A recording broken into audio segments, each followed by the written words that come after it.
Now, today's Australia Day celebrations not only mark the end of the holiday season, but also herald the start of the new TV viewing season. But this year, it's not just what we'll be seeing on our screens that's causing a fuss, it's how we'll be viewing TV. Joining us now is TV columnist for The Age's Green Guide, Debbie Anker. Debbie, good morning. Good morning. And happy Australia Day. Happy Australia Day. So this is sort of the start, really, of the official new TV viewing season in Australia, of course. It's kind of midway through the American. But we get a whole slate of stuff that we've been seeing a lot of discussion about and haven't got to see. And a lot of promotion for. Yes. If we've been watching any of the summer television and the sport, we would be very well aware of what's coming up. But this is fun time in TV land, because this is like the new season gearing up. As you said, the ratings start first week of February, on the 8th of February.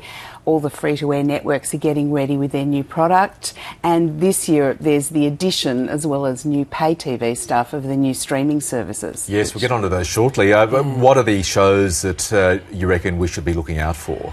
Look, for people who have pay TV, there's a new drama series starting on Showcase called The Affair, with Dominic Chase and Ruth Wilson. I've seen the first episode. It's also Maura Tierney and Joshua Jackson, and it is just riveting. It's about an extramarital affair and how it got started, but what's intriguing about it is the structure, because you guys here on vacation? You see the beginnings of the relationship from each of their points of view. So you get half an hour that is Noah Solway's point of view, and then you get half an hour that is Alison, the waitress at the diner's point of view.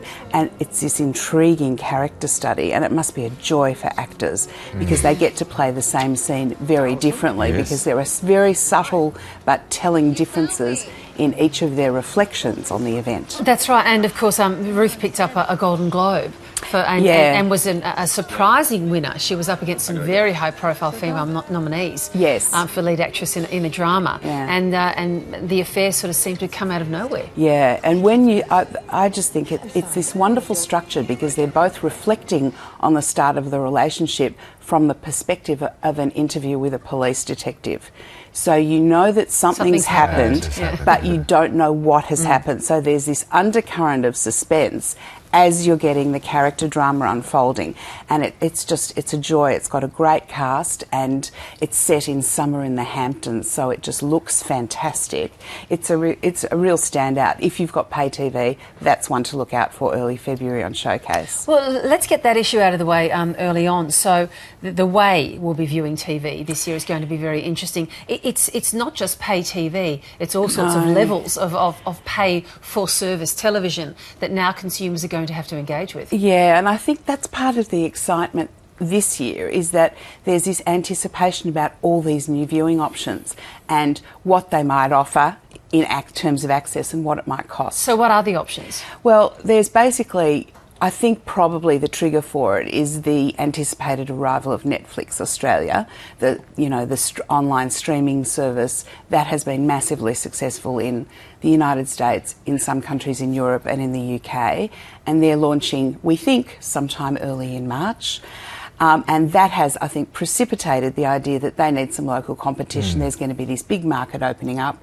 So we have the Stan channel, which is a combination of Channel 9 and Fairfax Media. And we have the Presto channel, which is Channel 7 and Foxtel. So each of those services is going to be offering a range of viewing options, and it looks like they will cost, according to what Presto and Stan have indicated, about $10 a month without a lock-in contract, which is quite attractive for people who object to what they have to pay, for example, for Foxtel. And Foxtel, of course, seeing this competition coming, recently cut its subscription rates to try to stay in the race. Because, I mean, this has been a market that has been in upheaval and fragmenting for a decade, and now here's just another thing that is, setting the cat amongst the pigeons, but really the winners are viewers, because you've got all these amazing options and you can decide which one appeals to you the best. And Feast of options. Yeah, and the Feast of winners clearly also are content makers, Yes. because, and let's run through a few of them, you're getting options now, it seems to me, on television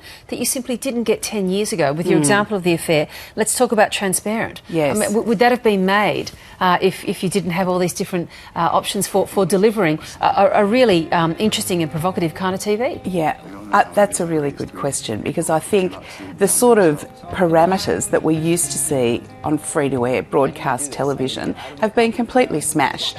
And now there is this real kind of emphasis on the creative writer-producer who can bring a distinctive vision to a project and really create something that we wouldn't see on, let's face it, even still on broadcast free-to-air television, because they have a different model and they're seeking a different sort of audience. These are really niche programs that the providers are hoping people will pay to see.